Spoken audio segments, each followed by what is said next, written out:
有些人一回到父母身邊，就像回到港口；也有人一踏進家門，肩膀便不自覺縮起來，仿佛空氣裡有看不見的考卷，必須立刻作答。奇怪的是，你明明已經長大，卻仍習慣先看父母臉色，再決定自己能不能呼吸。你把家裡的氣氛當成責任，把父母的情緒當成天氣預報，日復一日調整自己的姿勢，只為換到一點看起來像愛的安穩。這本書要說的是那種不容易被辨認的傷，不是拳頭的暴力，而是冷漠、責任轉嫁、偏心，以及你要感恩背後的服從要求。孩子往往把這些吞下去，還替大人找理由，因為承認不曾被好好愛過實在太痛，痛到連自己都想否定。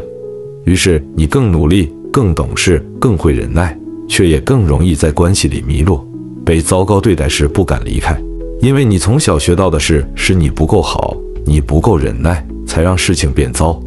這本書還提醒我們，有些父母把親子關係當成投資，他們不擅長心疼，只擅長盤點，不關心你快不快樂，只關心你是不是一個能讓他們拿出手的炫耀工具。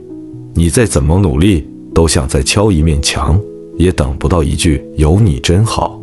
可你不必用一輩子去換那句話，真正的改變往往從放下一定要互相理解開始。你能做的是把情緒的所有权拿回来，把人生的方向盘握在自己手上，練習划界限，練習不討好，練習在沒有人傾聽時自己傾聽自己。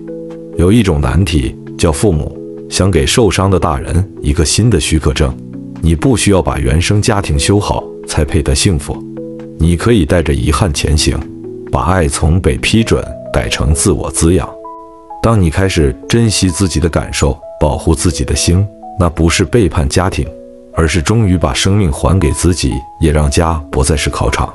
而是你可以選擇靠近，也可以選擇瀟灑轉身的地方。